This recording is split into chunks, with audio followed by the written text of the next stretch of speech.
স্বৈরাচার যারা আমার জমিনের উপরে আমার মানুষের উপরে রাজত্ব চালিয়েছে তারা আজকে কোথায় কোথায় সেই অহংকারীরা? সেদিন তো বলবেন, কিন্তু দুনিয়ার মাঝেও স্বৈরাচার যারা অহংকারী যারা তাদের শাস্তি পৃথিবীর বুকেও দেন, আর সেদিন তো দিবিনি। যাদের তর্জনী হেননে লক্ষ কোটি কোটি মানুষ উঠতো আর বসতো, তাদের জিল্লাতির সঙ্গে আল্লাহ রাব্বুল আলামিন কতজনকে বিদায় করে দিলেন। ফুলের মালা নিয়ে কুলাতে পারে নাই, পা থেকে শুরু করে গলা পর্যন্ত ফুলের মালা দিয়া ডুবাই দিল ভক্তরা। আবার আল্লাহ রাব্বুল আলামিন এমন শাস্তি দিলেন, ফুলের মালার পরিবর্তে জুতার মালা নিয়ে জেলের মধ্যে ঢুকাইয়া দিলেন। কিয়ামতের ময়দানে আল্লাহর কসম করে বলছি, সেদিন জাহান্নামীদের ভীষণ কষ্ট হবে, আর জান্নাতীদের জন্য অত্যন্ত আসান হবে, অবস্থাটা খুবই আরামের হবে। নবীজি বলেন, এক ফরজ নামাজ, এক ওয়াক্ত ফরজ নামাজ আদায় করতে যে সময়টুকুন লাগে, কিয়ামতের মাঠের এই সময় এত বড় বিরাট লম্বা সময় জান্নাতীদের জন্য এরকম হালকা হয়ে যাবে। সুবহানাল্লাহ। হযরত আবু সাঈদ খুদরী রাদিয়াল্লাহু তাআলা হাদিস কেন বর্ণনা করেছেন, এক ওয়াক্ত নামাজ, একটা ফরজ নামাজ পড়তে যতটুকুন সময় লাগে এতটুকুন সময়ের ভেতরে জান্নাতীদের কারবার শেষ হয়ে যাবে। সুবহানাল্লাহ বিহামদি। আর ওদের কারবার তো শেষই হবে না। ওয়া ইয়াউমা তাশাক্কাকুস সামাউ বিল গামামি ওয়া নুজ্জিলাল মালাইকাতু তানজিলা। ওরা ফেরেশতা দেখতে চায়। সেদিন আসমান সমূহ বিদীর্ণ হয়ে মেঘ পুঞ্জ বেরিয়ে আসবে, আত্মপ্রকাশ করবে।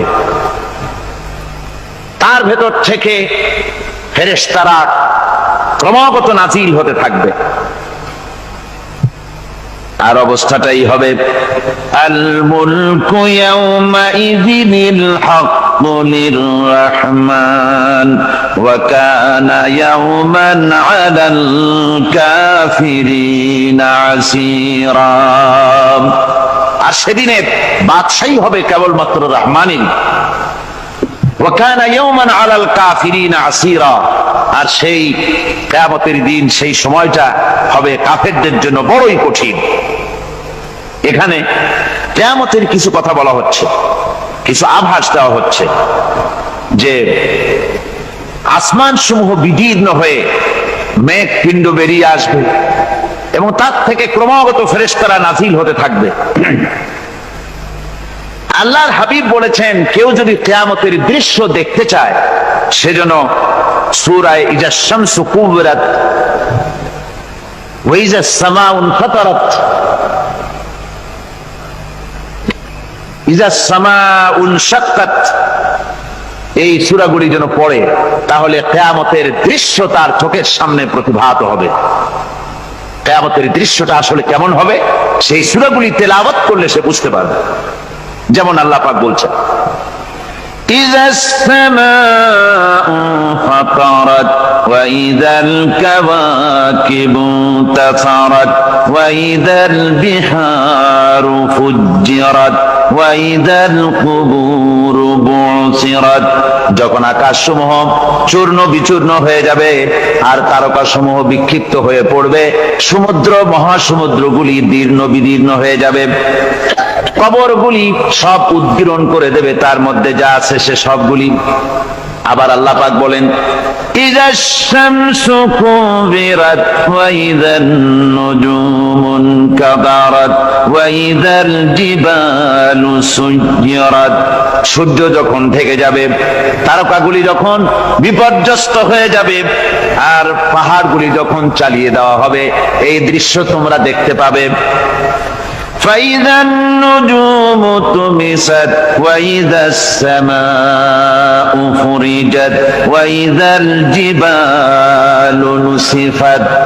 সেদিন অবস্থা এমন হবে, সমস্ত তারকাগুলি স্তিমিত হয়ে যাবে আর আকাশসমূহ দীর্ণ বিদীর্ণ হয়ে যাবে। আর দেখতে পাবে পাহাড়গুলি, সমস্ত পাহাড়গুলিকে উড়িয়ে দেওয়া হবে। আবার অবস্থা আরো কি হবে, فإذا বারিকাল বাসারু ওয়া খাসাফাল কামারু ওয়া জুমিআশ শামসু ওয়াল কামার। যখন চক্ষু বিস্ফারিত হয়ে যাবে মানুষের, চাঁদ আর সূর্য নিষ্প্রভ হয়ে যাবে, সব একাকার হয়ে যাবে, চন্দ্র এবং সূর্য তার অস্তিত্বকে হারিয়ে ফেলবে। শুধু তাই নয়, ওয়াহুমিলাতিল আরদু ওয়াল জিবালু ফাদুক্কাতা দাক্কাতাও ওয়াহিদা। জমিন ও পাহাড়গুলির মধ্যে সংঘর্ষ লাগিয়ে দেওয়া হবে, আর তা এক ধাক্কায় জমিন এবং সমস্ত পাহাড়গুলি চূর্ণ বিচূর্ণ হয়ে যাবে। সুবহানাল্লাহ ওয়া বিহামদিহি। আল্লাহ রাব্বুল আলামিন বলছেন, এইভাবে করে কিয়ামতের দৃশ্য, বিভীষিকাময় দৃশ্য তোমরা দেখতে পাবে। আর সেদিনের রাজত্বটা কার হবে? আল মুলকু ইয়াউমাইযিনিল হাক্কু লির-রাহমান। সেদিনের রাজত্ব হবে কেবলমাত্র রহমানের। অর্থাৎ যেসব কৃত্রিম বাদশাহী দেখে তোমাদের চোখে ধাঁধা লেগে গিয়েছে, তোমাদেরকে দুনিয়ার বাদশাহী দেখে তোমরা ধোঁকায় পড়ে গিয়েছো, এসব বাদশাহী কিছুই টিকবে না সেদিন। সেদিন শুধু বাদশাহী থাকবে একমাত্র আল্লাহ পাকের। কার থাকবে বাদশাহী? যারা বলেন কার? আল্লাহ রাব্বুল আলামিন যখন কিছুই থাকবে না, ঘোষণা করবেন লিমানিল মুলকুল ইয়াউম লিল্লাহিল ওয়াহিদুল কাহ্হার। আজকে কার রাজত্ব? চারিদিক থেকে আওয়াজ আসতে থাকবে, পরাক্রমশালী আল্লাহ রাব্বুল আলামিন রাজত্ব আর কারো নয়। হাদিস শরীফে এসেছে, বুখারী মুসলিম শরীফের হাদিসে এসেছে, আল্লাহর নবী বলেন আল্লাহ রাব্বুল আলামিন তখন তার এক হাতে আকাশ মণ্ডলীকে ধারণ করবেন, আর এক হাতে জমিনকে ধারণ করবেন। আকাশ মণ্ডলী এক হাতে, জমিন এক হাতে। এভাবে আল্লাহ রাব্বুল আলামিন বলবেন, আইনাল জাব্বারুন আইনাল মুতাকাব্বিরুন। কোথায় সেই স্বৈরাচারীরা? কোথায় সেই দুর্বিনীত অহংকারী স্বৈরাচার যারা আমার জমিনের উপরে, আমার মানুষের উপরে রাজত্ব চালিয়েছে? তারা আজকে কোথায়? কোথায় সেই অহংকারীরা? আল্লাহ পাক সেদিন যে বলবেন, সেদিন তো বলবেন, কিন্তু দুনিয়ার মাঝেও স্বৈরাচার যারা, অহংকারী যারা, তাদের শাস্তি পৃথিবীর বুকেও দেন, আর সেদিন তো দিবেনই। কত স্বৈরাচার আমরা দেখলাম, কত অহংকারী দেখলাম, যাদের তর্জনী হেননে লক্ষ কোটি কোটি মানুষ উঠতো আর বসতো। তাদের জিল্লাতির সঙ্গে আল্লাহ রাব্বুল আলামিন কতজনকে বিদায় করে দিলেন। ফুলের মালা নিয়ে কুলাতে পারে নাই, পা থেকে শুরু করে গলা পর্যন্ত ফুলের মালা দিয়া ডুবাই দিল ভক্তরা। আবার আল্লাহ রাব্বুল আলামিন এমন শাস্তি দিলেন, ফুলের মালার পরিবর্তে জুতার মালা নিয়ে জেলের মধ্যে ঢুকাইয়া দিলেন। ঠিক কিনা গণ? অহংকারী আর স্বৈরাচার যারা হয়, আল্লাহ পাক এভাবে তাদের দৃষ্টান্ত দেখিয়ে দেন। আমরা কত দেখলাম, 9 বছরের রাজা 10 বছরের সাজা। পৃথিবীর মুখে যারা অহংকার করে, যারা স্বৈরাচার হয়, আল্লাহর আইনকে যারা বৃদ্ধঙ্গুষ্টি প্রদর্শন করে, আল্লাহ পাক তাদের জমিনেও দেখান। এখানে চূড়ান্ত ফয়সালা আল্লাহ করেন না, আসল ফয়সালার জায়গা তো আছেই, তবে এখানে নমুনা দেখায় দেন। কিন্তু মুশকিল হচ্ছে, ইতিহাসের সবচাইতে বড় শিক্ষা হলো, ইতিহাস থেকে মানুষেরা শিক্ষা গ্রহণ করে না। একজনে যে কাম করে বিপদে পড়ে, আর একজন এসে আবার সেই পথেই অগ্রসর হয়, নিশ্চিত মৃত্যুর পথে। আমার বন্ধুগণ, আল্লাহ পাক বলছেন সেই দিন আমার রাজত্ব হবে, আর কারো রাজত্ব হবে না। ওয়া কানা ইয়াওমান আলাল কাফিরিনা আসীরা। আর ওই দিনটা, ওই কিয়ামতের দিন হবে কাফেরদের জন্য সবচেয়ে কঠিন। সবচাইতে কঠিন হবে কাদের জন্য? কাফেরদের জন্য। কাফের কারা? কাফের হচ্ছে তারা যারা নাকি আল্লাহর আইনকে অস্বীকার করেছে, আল্লাহকে অস্বীকার করেছে, আল্লাহর আইনকে অস্বীকার করেছে। ওরা কি? কাফের। কুফর শব্দের অর্থ হচ্ছে গোপন করা। এই জন্য অন্ধকার রাতকে আরবিতে কাফের বলা হয়েছে, অর্থাৎ যা সব জিনিসকে অন্ধকার দিয়ে ঢেকে দেয়।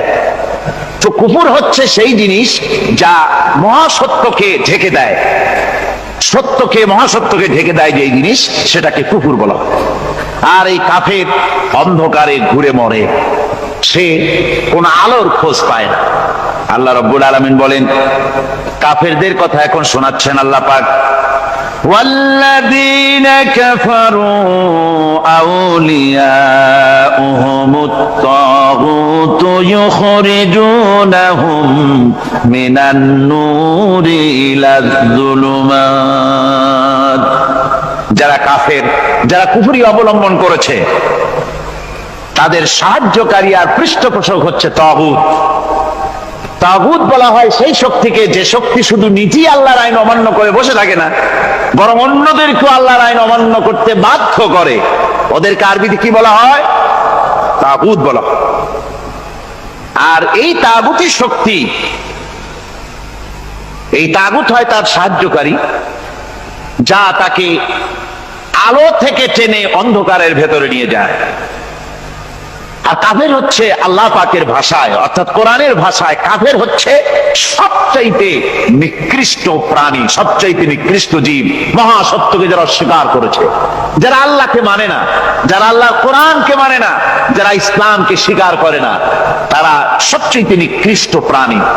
আল্লাহ রাব্বুল আলামিন বলেন, ইন্না শাররাদ দাওয়াবি ইনদাল্লাহিল্লাযীনা কাফারু ফাহুম লা ইউমিনুন। নিশ্চয়ই আল্লাহর জমিনে সব বিচরণশীল জীব যত আছে, আল্লাহ বলছেন আমার জমিনে বিচরণশীল জীব যত আছে, তার মধ্যে সবচাইতে নিকৃষ্ট প্রাণী হলো যারা ঈমান আনে নাই, যারা বিশ্বাস করে না আমি আল্লাহকে, যারা পরকালকে বিশ্বাস করে নাই, যারা কোরআনকে বিশ্বাস করে নাই, যারা ইসলামকে বিশ্বাস করে নাই, পৃথিবীর মধ্যে তারা সবচাইতে নিকৃষ্টতম প্রাণী। আল্লাহ বলেন শুধু নিকৃষ্ট জনক, নিকৃষ্ট প্রাণী বললেই সারে না, এরা হলো চতুষ্পদ জানোয়ারের মতো। কে বলতেছেন? আমি বলছি না, কিন্তু আল্লাহ পাক বলতেছেন চতুষ্পদ জানোয়ারের মতো কাফেরেরা। وَمَثَلُ الَّذِينَ كَفَرُوا كَمَثَلِ الَّذِي يَنْعِقُ بِمَا لَا يَسْمَعُ إِلَّا دُعَاءً وَنِدَاءً। এই কাফেরদের দৃষ্টান্ত হচ্ছে সেই রাখালের মতো, যে রাখাল তার পশুদেরকে ডাকে, আর ওই পশুরা একটা ডাক শোনে মাত্র, কিন্তু কি যে বলে তা তো পশুতে বোঝেন। ভালো বুঝতে পেরেছে? সুম্মুন বুকুমুন উমিয়ুন ফাহুম লা ইয়াকিলুন। এরা বোবা, এরা বধির, এরা অন্ধ, এ কারণেই কোনো কথা বোঝে না। এরা চতুষ্পদ জানোয়ারের চাইতেও নিকৃষ্ট। যাদেরকে আমি আল্লাহ বলেন, যাদেরকে আমি চোখ দিলাম, চোখ থাকতে হক দেখলো না, সব দেখলো। হক দেখে নাই চোখ দিয়া, এই চোখ দিয়া সব দেখলো। নারীর সৌন্দর্য উপভোগ করলো, আর নারীর অঙ্গ প্রত্যঙ্গ নিয়ে নানা ধরনের গল্প লিখলো, কবিতা লিখলো, কিন্তু এই সৌন্দর্য যিনি দিলেন তারেও চিনল না। আছে না কত কবি আমাদের দেশে? আমার দেশের সেই কবি জাতীয় পুরস্কার পায় যে কবি নারীর বিশেষ বিশেষ অঙ্গ নিয়ে বেশি করে নির্লজ্জ কবিতা লিখতে পারে, ওই হলো সবচেয়ে বড় কবি। আমার বন্ধুগণ, একজন বুজুর্গ ব্যক্তি, তিনি পথ দিয়ে যাচ্ছিলেন, তো সে পথে এক সুন্দরী যুবতী মেয়েকে দেখে সেই যুবতী মেয়ের দিকে এই বুজুর্গ ব্যক্তি এক নজরে তাকায় আছে। তখন এই ঘটনাটাকে কবি এভাবে লিখতেছেন সাজায়, একদা সুখদায়ক প্রমোদা বদন দর্শন করিব ঝরিল নয়ন। হেসে কহে সে রূপসী সবিস্ময় মন, কহ দেখি মহাশয় কহ কি কারণ, বিষয় বিরাগী তুমি ভুবনে প্রচার, কি হেতু জন্মিল তব মানস বিকার, সামান্য ললনা রূপ করি দর্শন, উচিত না হয় কব অশ্রু বরিশন। বুজুর্গ ব্যক্তি ওই মহিলার দিকে তাকিয়ে তাকিয়ে কাঁদতেছেন। সুন্দরী মহিলা বলেন, আল্লাহর বুজুর্গ বান্দা, আপনি এলাকার ভিতরে বুজুর্গ এবং পীর হিসাবে, বুজুর্গ ব্যক্তি হিসাবে আপনি বিখ্যাত। আজকে আমাকে এখানে দেখে আপনি আমার দিকে তাকায় আমার রূপ উপভোগ করতেছেন আর কাঁদতেছেন। আপনার মতো সংসার বিরাগী মানুষ আমার মতো একটা সুন্দরী মেয়েকে দেখে ভাবে কাঁদা ঠিক না। বুজুর্গ ব্যক্তি বলছেন, হেসে কহিলাম বালে করহ শ্রবণ, নেত্র ঝরে তবু হেতু ভেব না এমন, যে শিল্পী রচিল ওই সুধাংশু বদন, তাহার তরে ঝরে নেত্র নয়নে জীবন। আল্লাহর বান্দি, আমি তোমাকে দেখি কান্দি না, আমার চোখে পানি বেরিয়ে গেছে। তোমারে দেখে আমি মনে মনে ভাবলাম, এত সুন্দর করে যিনি মানুষ বানিয়েছেন, না জানি ওই আল্লাহ রব্বুল আলামিন কত বড় সুন্দর। আমার ভাইরা, সুতরাং চোখ থাকতে ওরা আল্লাহ রাব্বুল আলামিনের কুদরত ওরা দেখে নাই, কান থাকতে কোরআনের আওয়াজ ওদের কানের মধ্যে ঢোকে নাই, বিবেক থাকতে আল্লাহর দ্বীনকে বুঝতে পারে নাই, চিন্তা করতে পারে নাই। আল্লাহ রাব্বুল আলামিন বলেন, উলাইকা কাল্লানাম, এরা হলো চতুষ্পদ জানোয়ার, বালহুম আদাল, শুধু জানোয়ার না, জানোয়ারের চাইতেও নিকৃষ্ট। এমনই জানোয়ার, আল্লাহ বলেন শুধু জানোয়ার না, জানোয়ারের মতো শুধু খায় জনমের মতো। والذين كفروا يتمتعون ويأكلون كما تأكل الأنعام। এই কাফেরগুলির কাম শুধু ফুর্তি করা, গান বাজনা, নাটক, গল্প, এই সব কাজ তাদের। নামাজ নাই, রোজা নাই, আল্লাহর চিন্তা নাই, তাহাজ্জুদ নাই, পরহেজগারি নাই, শুধু গান আর নাচ। দেখেন না ফুর্তি। এই যে 1 জানুয়ারি রাত 12টার সময় আমার ঘুম ভেঙে গেল, এই যেখানে আমি ছিলাম, বিকট আওয়াজ। আমি মনে করলাম পাশের বাড়ি বুঝি ডাকাত পড়ছে। পরে বাড়িওয়ালা আমাকে বললেন যে ডাকাত না, বোধহয় এই নিউ ইয়ার সেলিব্রেট হচ্ছে, নতুন বৎসর উদযাপন হচ্ছে বোমা দিয়ে, শহরবাসীর আরামের ঘুম হারাম করে এগুলি করা হচ্ছে।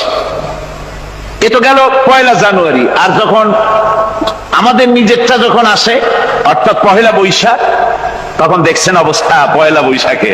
এবছর আমাদের দেশে 1 বৈশাখে ঢাকায় যে দৃশ্য আমি টিভির মধ্যে দেখলাম, তাতে আমার মনে হয়নি যে 12 কোটি মুসলমানের দেশে রাজধানীতে এই দৃশ্য হচ্ছে। আমার মনে হচ্ছিল এটা বুঝি কলকাতা অথবা অন্য কোনো শহর হবে। আমি দেখলাম সমস্ত যুবক যুবতী, নারী পুরুষ, বিভিন্ন বয়সের লোক সব একসঙ্গে রাস্তায় নেমেছে, নাচতেছে।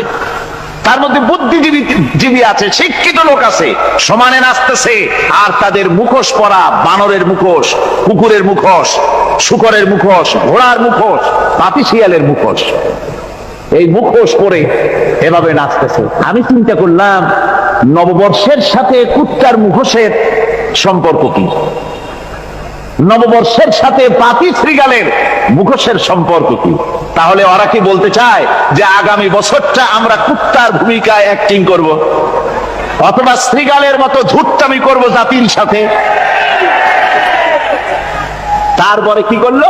সকাল বেলায় যুবক যুবতী 1 বৈশাখ সূর্য উদয়ের আগে রমনা লেকের পাড়ে গিয়ে সব দাঁড়িয়েছে বাসন্তী রঙের শাড়ি পরে। তারপরে সেখানে দাঁড়িয়ে সূর্য উদয়ের পানে তাকিয়ে সকাল বেলায় ভাবে করজোর করে বলছে, এসো হে নববৈশাখ স্বাগতম হে। নববৈশাখ অলক্ষে বোধহয় এটা শুনে বলতেছে, বাবাজিরা আমারে ডাকতেছো, অপেক্ষা করো আমি আসতেছি। আমারে ডাকতেছো, আমি আসতেছি, কোমরে গামছা বেঁধে আসতেছি। 225 মাইল স্পিডে আসতেছি, 30 ফুট উঁচু জলোচ্ছ্বাস নিয়ে আসতেছি, নববৈশাখের মজা সাত চাকায়। আমার ভাইরা, মুসলমান নববর্ষ উদযাপনের সাথে মুসলমানের কিসের সম্পর্ক? মুসলমান যদি এই দিন উদযাপনই করে তাহলে তাকে করতে হবে ফজরের নামাজ পড়বে। মুসলমান নববর্ষ উদযাপন করবে, ফজরের নামাজ পড়বে, তারপরে কোরআন শরীফ তেলাওয়াত করবে, দরুদ শরীফ পড়বে, আল্লাহর দরবারে হাত তুলে বলবে, রব্বুনা রাব্বিন, একটি বছর পার করে দিলাম, নাফরমানি ছাড়া কিছুই তো করি নাই, বিগত বছরে যা করেছি মাফ করে দাও, আগামী বছরটা গোটা জাতি আর দেশের জন্য কল্যাণকর মঙ্গলময় করে দাও। এটাই তো বলা উচিত ছিল নাকি বলে? তা না করে, তা না বলে, বৈশাখের পরিচালককে না ডেকে সরাসরি বৈশাখকে আহ্বান করা হয়েছে। আর বৈশাখ আহ্বান করার মজা জনমের মতো দেখাই দিয়েছে। আল্লাহ রাব্বুল আলামিন তাই বলেন, কাফেররা তাদের কাজ হলো শুধু খাওয়া, তারা এমন খাওয়া খায় জনমের মতো খায়। ইয়াকুলুনা কামা তাকুলুল আনাম, জানোয়ারে যেমন খায় ওই রকম খায়। তার মানে খায়, একটু বিসমিল্লাহ কয় না, খায়া যখন ছেড়ে দেয় তখন আলহামদুলিল্লাহ বলে না, বাহাত দিয়ে খায়, আবার বাহাত দিয়ে খায়। ডাব একটা কাটলো, বিসমিল্লাহ নাই, খাইলো, 2-4 ঢোক খাইয়া পুরা ডাবটারে ফেলাই দিল। ডাবটা কি তোমার বাজান তৈরি করছিল নাকি? একটু বিসমিল্লাহ বললা না, একটু শুকরিয়া আদায় করলা। আমি গত এই যে ডিসেম্বর গেল, ডিসেম্বরের 16 তারিখ আমেরিকা থেকে এসেছি। ওখানে দেখলাম তারা প্রতি নভেম্বর মাসের শেষ বৃহস্পতিবার থ্যাঙ্কস গিভিং ডে অবজার্ভ করে। তা আমি জিজ্ঞেস করলাম, থ্যাঙ্কস গিভিং ডে জিনিসটা কি? ওরা বললো, এটা হচ্ছে এই যে গড আমাদেরকে সারা বছর ভালো খাওয়াইছে, আমাদেরকে ভালোভাবে পড়াইছেন, সুন্দর রেখেছেন, এই জন্য আমরা গডকে থ্যাঙ্কস দেই নভেম্বরের এই শেষ দিনটিতে। সারা বছরে ভালো খাইছি, ভালো থাকছি, এই জন্য গভর্নমেন্টকে মানে গডকে থ্যাঙ্কস দিলাম। আমি আমার আলোচনায় সেখানে বললাম যে দেখেন, রাশিয়ার সাথে আমেরিকার পার্থক্য তো এখানে, ওরা গডকে অস্বীকারই করেছে, গডই মানে না। আর এরা গডের নামাজ রোজা বা ইবাদত কিছু করুক আর না করুক, গডের অন্তত একটা ধন্যবাদ দেয়। ওরা ওদের ডলারে লিখেছে, ইন গড উই ট্রাস্ট, প্রত্যেকটা ডলারে লেখা আমরা গডে বিশ্বাস করি। তো শুকর আদায় করলে তো আল্লাহ বাড়িয়ে দিবেন। আল্লাহ রাব্বুল আলামিনের সুন্নাত হলো, শুকর যদি কেউ আদায় করে আল্লাহ বাড়িয়ে দেন। লা ইন শাকারতুম লাযীদান্নাকুম ওয়া লা ইন কাফারতুম ইন্না আযাবী লাশাদীদ। আমার নিয়ামতের শুকর যদি আদায় করো আমি বাড়ায় দেব, আর যদি নিয়ামতের শুকর আদায় না করো তাহলে মস্ত বড় শাস্তি তোমাদের জন্য রেখেছি। তো আমেরিকা শুকর আদায় করে নিজেরা খাইয়া, কিন্তু ওদের জমিন হলো বিশাল জমিন। আমি কয়েকবার গিয়েছি এবং বহু স্টেট সফর করেছি। ওদের জমিন এত ফার্টাইল, জমিনে যদি রীতিমতো তারা ফসল ফলাতো, এই ফসল সারা দুনিয়ার দরিদ্র ভূমুক্ষ জনতাকে খাওয়াইয়া বাঁচাইতে পারত। কিন্তু ওরা তা করে না। ওরা করে কি? ওরা মুনাফার হার, বাজার দর ঠিক রাখার জন্য নির্দিষ্ট পরিমাণ জমিনে ফসল ফলায়, কিন্তু জমিন এতই উর্বর, ওদের মেজারমেন্ট করা, মাপ করা, হিসাব করা ফসল হয় না, ফসল হয় বেশি। তখন বাড়তি ফসলকে তারা প্রতি বছর লক্ষ লক্ষ টন আলু আর গমকে তারা সমুদ্রে নিক্ষেপ করে। তাদের আলু এবং গম সেই সময় তারা নিক্ষেপ করে সমুদ্রে, যখন ইথিওপিয়া, সুদানে মানুষ না খেয়ে মরছে। পৃথিবীর বিভিন্ন দেশে মানুষ ক্ষুধার যন্ত্রণায় যখন চিৎকার করছে, আর তাদের এই চিৎকারে আকাশ বাতাস ভারী হয়ে যাচ্ছে, তখন ওরা এই কামটি করছে। তাই আমি ওই প্রথম দিন বলেছিলাম যে রাশিয়া যেমন খান খান হয়েছে, অস্তিত্ব বিলুপ্ত হয়েছে আল্লাহর সাথে নাফরমানি করার কারণে। আপনারা বলতে পারেন কমিউনিজম কি একটা সহজ ব্যাপার? একটা বিরাট শক্তি, পৃথিবীর বুকে কত দেশ তারা ডমিনেট করতেছিল, কোন যুদ্ধ নাই, কোন রক্তপাত নাই, বিনা ধাক্কায়, বিনা বাতাসে, বিনা ঝড়ে বিশাল মহিরুহু চিৎপটাং। এটা হলো কেন? কেন হলো রাশিয়ার এই দশা? আমি লালদিঘির ময়দানে বলে গেছিলাম, আমি চিন্তা করে যেটা পাইছি সেটা হচ্ছে দুনিয়ার সমস্ত মতবাদ আল্লাহকে কোনো না কোনো প্রকারে স্বীকার করে। তার কথা মানুক আর না মানুক, আছে একটা কিছু এতটুকুন বলে যে আল্লাহ আছেন বা গড আছে বা একটা কিছু আছে। কমিউনিজম, সমাজতন্ত্র হলো পৃথিবীর একমাত্র নিকৃষ্ট মতবাদ, যে মতবাদ সরাসরি আল্লাহকে অস্বীকার করেছে, বলেছে আল্লাহ নাই, দেয়ার ইজ নো গড। তারা ধর্মকে আফিম বলেছে।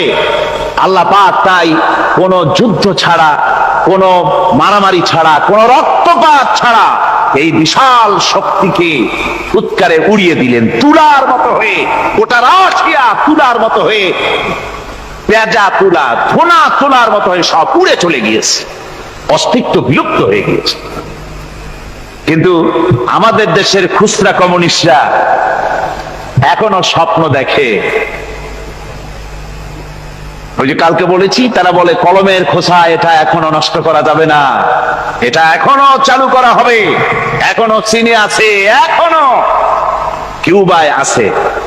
ওই কিউবা থেকে, চীন থেকে ফিদেল কাস্ট্রোর একটু আওয়াজ শোনে, চীন থেকে মিস্টার ব্যাং না কি জানি না, ব্যাং, এর আওয়াজ শোনে আর তাই মনে করে এ বুঝি সমাজতন্ত্রের বিজয়ের গান। না, চীন থেকে আর কিউবা থেকে যে আওয়াজ আজকে উঠতেছে, এই আওয়াজ সমাজতন্ত্রের বিজয়ের আওয়াজ নয়, এটা হলো সমাজতন্ত্রের মরণ যন্ত্রণার গোঙানির আওয়াজ। কাজেই এরা দুনিয়ার বুকে শুধু আনন্দ এবং ফুর্তি করে, আল্লাহর হককে, আল্লাহকে চিনতে তারা ব্যর্থ হয়েছে। আল্লাহ রাব্বুল আলামিন বলেন, অবিশ্বাসীদের কৃতকর্ম, তাদের কাজগুলি, তাদের কর্মফল সব নিষ্ফল হয়ে যাবে। والذين كفروا أعمالهم كسراب بقيعة يحسبه الظمآن ماء। আল্লাহ পাক বলেন, কাফের যারা, অবিশ্বাসী যারা, যারা আমাকে অস্বীকার করেছে, অবিশ্বাস করেছে, তাদের আমলগুলি হলো মরুভূমির মধ্যে মরীচিকার মতো। মরুভূমির মরীচিকা, মানুষ যখন মরুভূমির ভিতর দিয়ে যায়, পানির পিপাসা লাগে, দূরে দেখে পানি চিকচিক করতেছে, আর ওই মরীচিকা যেটাকে সে পানি মনে করেছিল, হাত্তা ইযা জাআহু লাম ইয়াজিদহু শাইআ, যেটাকে সে পানি মনে করে ছুটতেছিল, যখন কাছে গেল, আল্লাহ পাক বলেন কিছুই সেখানে পায় না, শুধু মরীচিকা, বালু আর বালু। এরকম করে যারা আমার দিনকে অস্বীকার করেছে, আমাকে অস্বীকার করেছে, তারা যত ভালো কাজ করুক আর যাই করুক না কেন, তাদের কৃত কর্মগুলি এভাবে সব নিষ্ফল। এ হলো এক কথা। 2 নম্বরের কথা হলো, ওরা মনে করেছিল সমাজতন্ত্র শান্তি দেবে, কমিউনিজম শান্তি দেবে, সোশ্যালিজম শান্তি দেবে, ক্যাপিটালিজম শান্তি দেবে। এই শান্তির চিন্তা করে অগণিত মানুষকে হত্যা করে সমাজতন্ত্রের রাজত্ব যখন কায়েম করলো, 70 বছরও চলে গেল, তারপরে তারা দেখলো হাত্তা ইযা জাআহু লাম ইয়াজিদহু শাইআ, কিচ্ছুই পেল না। তারা ক্ষুধার যন্ত্রণায় মরলো, কাপড় নাই, খাবার নাই। তারা ওই রাশিয়া থেকে, চেকোস্লোভাকিয়া থেকে, যুগোস্লাভিয়া দিয়া, রোমানিয়া থেকে, হাঙ্গেরি এবং পোল্যান্ড আর মঙ্গোলিয়া থেকে, সেখানে সমাজতন্ত্র তাড়াতে আমরা যাই নাই। আমরা সেখানে সমাজতন্ত্রের বিরুদ্ধে তাফসীর করি নাই, ব্যাখ্যা করি নাই, বক্তব্য রাখি নাই। ওই সব দেশ থেকে সমাজতন্ত্র তাড়াইছে কে? তাড়াতে পারেন কে? আল্লাহ পাক। নবীরাও পারেন না, বিশ্বাস করুন, নবীরাও হেদায়েত করতে পারেন না। ইন্নাকা লা তাহদি মান আহবাবতা। হে রাসূল, আপনি যাকেই পছন্দ করেন, ভালোবাসেন, পছন্দ করেন হেদায়েত হোক, আপনি হেদায়েত করতে পারবেন না। কার কথা? আল্লাহ। হেদায়েতের মালিক কে? আল্লাহ। আল্লাহ, আল্লাহ, তিনি হচ্ছেন হেদায়েতের মালিক। নবীরা, আম্বিয়া আলাইহিস সালাম, সাহাবায়ে কেরাম,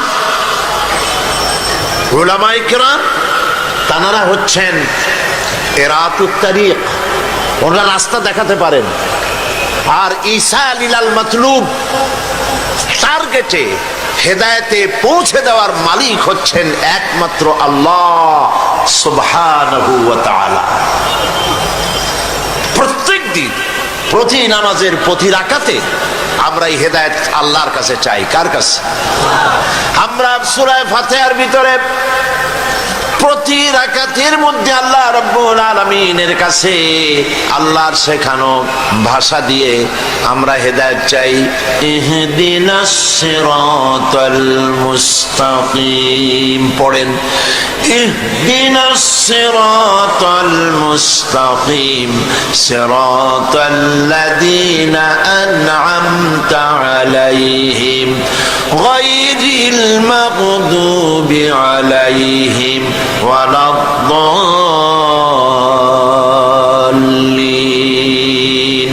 আমিন। আয় আল্লাহ আমাদেরকে হেদায়েত দাও, হেদায়েতের রাস্তা দেখাও, সহজ সরল পথ আমাদের দেখাও। সুতরাং হেদায়েত দিবেন আল্লাহ পাক। যেই পথে হেদায়েত দিবেন সেই পথের কাছে যাব না, হেদায়েত পাবো?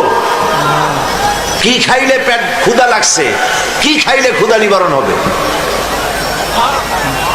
সোজা কথা, তা বলতে আবার শরম করে নাকি? ভাত রুটি এগুলো খাইলেই তো পেট ভরবে। ক্ষুধা লেগেছে, যা খেলে পেট ভরবে তার কাছে যাব না। আমার মতো পাগল আর কেউ হবে নাকি? তৃষ্ণা লেগেছে, কি পান করলে পিপাসা মিটবে?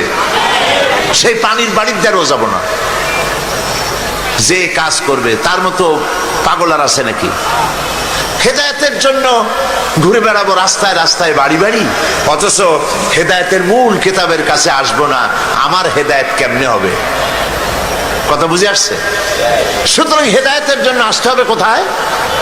কোরআনের কাছে। আর হেদায়েত পাওয়া যত কঠিন, হেদায়েতের উপরে টিকে থাকা তার থেকেও। এই জন্য রব্বুল আলামিন একটি দোয়া শিখাই দিয়েছেন, বান্দা আমার কাছে হেদায়েতের জন্য, হেদায়েতের উপরে টিকে থাকার জন্য দোয়া করো।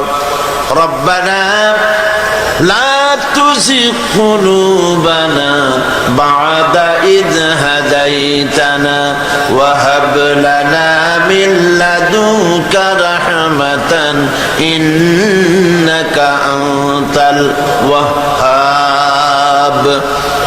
আয় আমার রব, যখন তুমি আমাকে হেদায়েতের রাস্তা দেখিয়েছো, এই রাস্তা থেকে আমাকে সরিয়ে দিও না। বলেন আমিন, বলেন আমিন।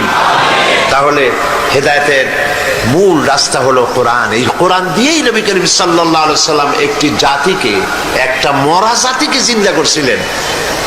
সুবহানাল্লাহ বলেন। মরা জাতি মানে চরিত্রের দিক থেকে মরা। কত বড় মরা চরিত্র হলে পরে তারা খুন করত, চুরি করত, ডাকাতি করত, জেনা করত, সব এমন কোন কাজ ছিল না যা তারা করে নাই। এই মরা জাতিকে নবী করিম সাল্লাল্লাহু আলাইহি সাল্লাম জিন্দা করেছিলেন, করেন নাই? কে দিয়ে জিন্দা করেছিলেন? এই কোরআন দিয়েই তাদেরকে জিন্দা করেছিলেন। একটা কিতাব দিয়ে একটা বিপ্লব হয়েছে পৃথিবীতে। ভালো করে শোনেন সিলেটের সম্মানিত ভাই আর বোনেরা, পৃথিবীতে যত বিপ্লব হয়েছে সমস্ত বিপ্লব হয়েছে রক্তপাতের মধ্য দিয়ে। রুশ বিপ্লব, লক্ষ লক্ষ মানুষের রক্তের উপর থেকে বিপ্লব হয়েছে। এখনো গণকবর আবিষ্কার হচ্ছে, লক্ষ লক্ষ মানুষের হাড্ডি গুড্ডি পাওয়া যাচ্ছে। পৃথিবীতে যত বিপ্লব হয়েছে রক্তের মধ্য দিয়ে বিপ্লব। আর ইসলামের বিপ্লব হয়েছে একখানা কিতাব দিয়ে। তাও সুবহানাল্লাহ বলবেন না? একখানা কিতাব দিয়ে একটা বিপ্লব হয়ে গেল। মানুষের জীবনের মোড় ঘুরে গেল, মানুষের জীবনের লক্ষ্য উদ্দেশ্য সব মূল পথে ফিরে এলো এই কোরআন দিয়ে। আপনারা জানেন স্কুল কলেজ ইউনিভার্সিটিতে সিলেবাসে অনেক বই থাকে। সিলেবাসের এতগুলি বই পড়ে তারপরে কি তৈরি হয়? বিজ্ঞান, বিজ্ঞান পড়তেছে, দর্শন পড়তেছে, অঙ্ক পড়তেছে, ভূগোল পড়তেছে, ইতিহাস পড়তেছে, সাহিত্য পড়তেছে। সিলেবাসের এত বই পড়ে পড়ে কি তৈরি হচ্ছে? ভালো বেশি হচ্ছে না খারাপ বেশি হচ্ছে? আপনারা বলেন। খারাপ বেশি হচ্ছে। অস্ত্রধারী হচ্ছে, চোর, ডাকাত, গুন্ডা, ধর্ষণের সেঞ্চুরি করতে পারে এরকম সাহসী ছেলে তৈরি হচ্ছে। নাউজুবিল্লাহ, নাউজুবিল্লাহ। সিলেবাসের এত বই পড়ে এই ধরনের প্রোডাকশন তৈরি হচ্ছে, এই ধরনের প্রোডাকশন বেরিয়ে আসতেছে শিক্ষাঙ্গন থেকে। নবী করিম সাল্লাল্লাহু আলাইহি সাল্লামেরও একটা শিক্ষাঙ্গন ছিল। সেই শিক্ষাঙ্গন, সেই বিশ্ববিদ্যালয়ের নাম আমি আমার আলোচনার মধ্যে বলি। নবী করিম সাল্লাল্লাহু আলাইহি সাল্লামের বিশ্ববিদ্যালয়ের নাম ছিল আল হেরা ইউনিভার্সিটি। এই আল হেরা ইউনিভার্সিটির ভাইস চ্যান্সেলর ছিলেন মুহাম্মদ রাসূলুল্লাহ সাল্লাল্লাহু আলাইহি সাল্লাম, আর চ্যান্সেলর স্বয়ং আল্লাহ রাব্বুল আলামিন। সিলেবাস ছিল, সিলেবাসে কিতাব ছিল মাত্র 2খানা। সিলেবাসে কিতাব ছিল মাত্র 2খানা। একখানা কোরআন আর একখানা নবী করিম সাল্লাল্লাহু আলাইহি সাল্লামের সুন্নাত আর হাদিস।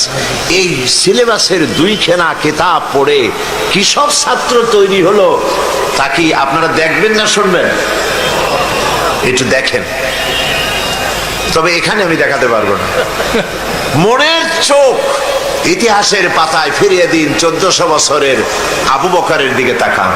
আবু বকর, ওমর, উসমান, আলী, আবু উবাইদা ইবনুল জাররাহ, আবু ইবনুল আস, আবু মুসা আশআরী, জুবায়ের, সাদ, আম্মার, খাব্বাব, খুবাইব রিদওয়ানুল্লাহি তাআলা আলাইহিম আজমাইন। কি সব সাহাবী তৈরি হলো, সুবহানাল্লাহ। কি সব মানুষ তৈরি হলো। সিলেবাসের মাত্র 2খানা কিতাব পড়ে তারা পৃথিবীর সেরা মানুষ বনে গেলেন। হযরত ওমরের মতো একজন শাসক গোটা পৃথিবীর সমস্ত বিশ্ববিদ্যালয় একত্রিত হয়েও হযরত ওমরের মতো একজন মানুষ আর বানাইতে পারবে না। তার কাছাকাছি বানাতে পারবে যদি আবার শিক্ষাঙ্গনগুলির সিলেবাসে থাকে এই কিতাব আর নবী করিম সাল্লাল্লাহু আলাইহি সাল্লামের হাদিস, তাহলেই সম্ভব। কথা ঠিক কিনা বলেন? এবার দেখেন ইতিহাসের, আমি বলেছি যে আমি কথা আপনাদেরকে শোনাবো না, দেখাবো। তো দেখার জন্য ইতিহাসের পাতার দিকে তাকান। হযরত ওমর রাদিয়াল্লাহু তাআলা আনহু নবী করিম সাল্লাল্লাহু আলাইহি সাল্লামকে হত্যা করতে আসছেন। এটা ঠিক কিনা? 26 বছরের ভরা যুবক তিনি নবী করিম সাল্লাল্লাহু আলাইহি সাল্লামকে হত্যা করার জন্য এসেছেন। কোরআন শরীফ তার কানের মধ্যে ঢুকলো। কোরআনের আওয়াজ শুনে তিনি কোরআন পড়লেন, কোরআনের পাতা পড়লেন। আমি ঘটনা শোনাবো না, এটা তো আপনাদের জানা ঘটনা। আমি যাচ্ছি ভিন্ন দিকে। কোথায় আপনাদের নিয়ে যাচ্ছি শুনলে পরে বুঝবেন। হযরতে ওমর কোরআনে কারিমের পাতা হাতে নিয়ে যখন পড়লেন, তাহা মা আনজালনা আলাইকাল কুরআনা লিতাশকা। কোরআনে কারিমের এক একটা আয়াত পড়তেছেন আর তার রক্ত হিম শীতল হয়ে আসতেছে। উত্তেজিত রক্ত, রক্তচক্ষু। নবী করিম সাল্লাল্লাহু আলাইহি সাল্লামকে যেখানে পাবেন সেখানে হত্যা করবেন। এখন এক একটা আয়াত তেলাওয়াত করছে, শক্তি নিস্তেজ হয়ে আসতেছে, রক্তহীন শীতল হয়ে যাচ্ছে। হঠাৎ করে তার নিজের অজান্তে চোখ থেকে পানি দরদর করে পড়া শুরু হয়ে গেছে। নবী করিম সাল্লাল্লাহু আলাইহি সাল্লামের কাছে এলেন। তিনি প্রশ্ন করলেন, ওমর, হাতে তরবারি তোমার কি মতলব নিয়ে এসেছো? হযরত ওমর বললেন, কুমতলব নিয়ে এসেছিলাম। কিন্তু কোরআনে কারিমের আয়াত শুনে, কোরআনের সংস্পর্শে এসে আমার জীবনের ভুল ধরা পড়েছে। জীবনের 26টা বছর জাহালাতের মধ্যে কাটায় দিয়েছি, আমি এখন ইসলামের আলো পেতে এসেছি, মুসলমান হওয়ার জন্য এসেছি। নবীজি বললেন, ওমর পড়ো লা ইলাহা ইল্লাল্লাহু মুহাম্মাদুর রাসূলুল্লাহ।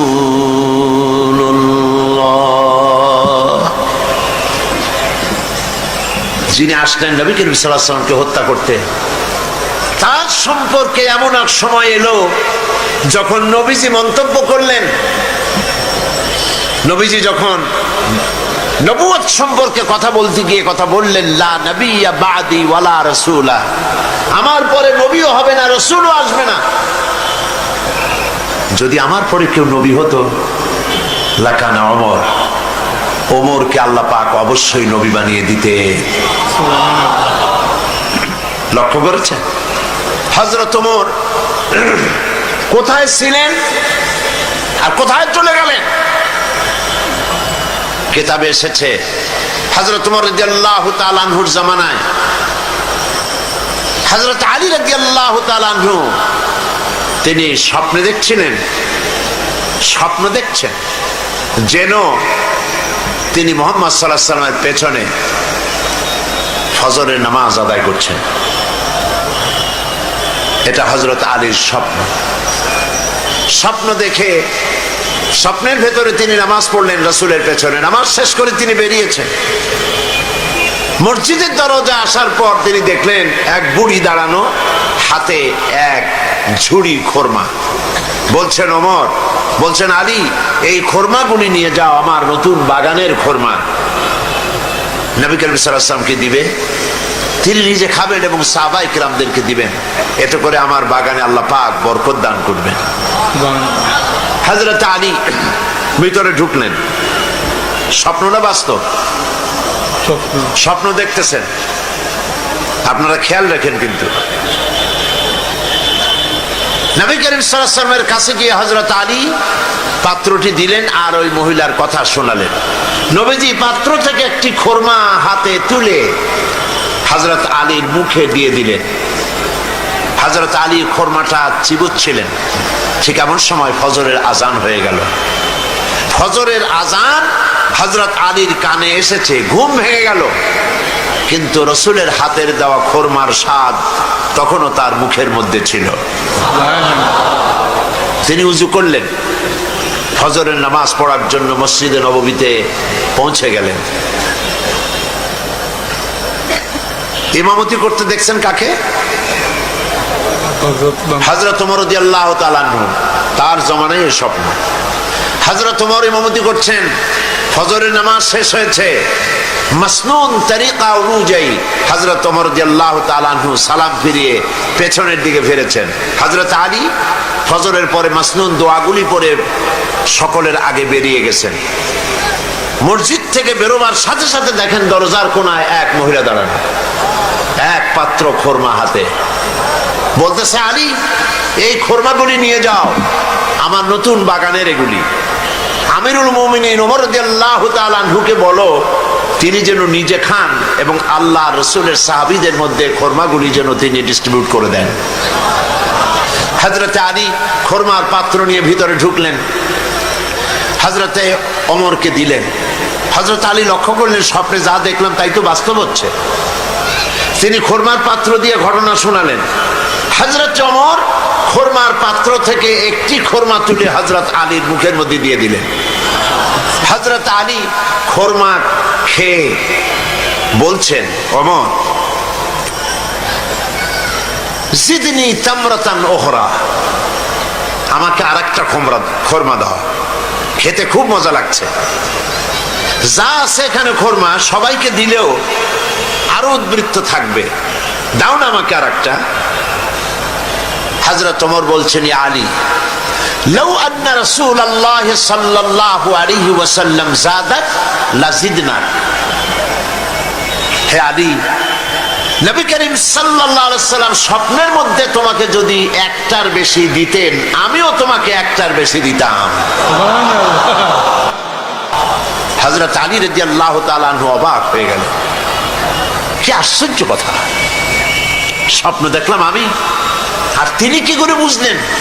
তিনি প্রশ্ন করলেন, ইয়া ওমর, আহিয়া রুইয়া রাইতাহা আমি তালাত আমিয়া রুইয়া রাইতাহা তালাত আলাই। হে ওমর, এটা কি তুমি স্বপ্ন দেখেছো, না গায়েব থেকে তোমাকে তেলা করা হয়েছে, গায়েব থেকে তোমাকে জানানো হয়েছে? বিষয়টা কি? তুমি কেমনে জানলে যে আজকে রাত্রে আমি এই ধরনের স্বপ্ন দেখেছি? হযরতে ওমর তিনি বললেন, আলী ওয়াল্লাহি মা হিয়া রুইয়া ওয়ালা গায়েব, এটা স্বপ্ন নয়, এটা গায়েব নয়।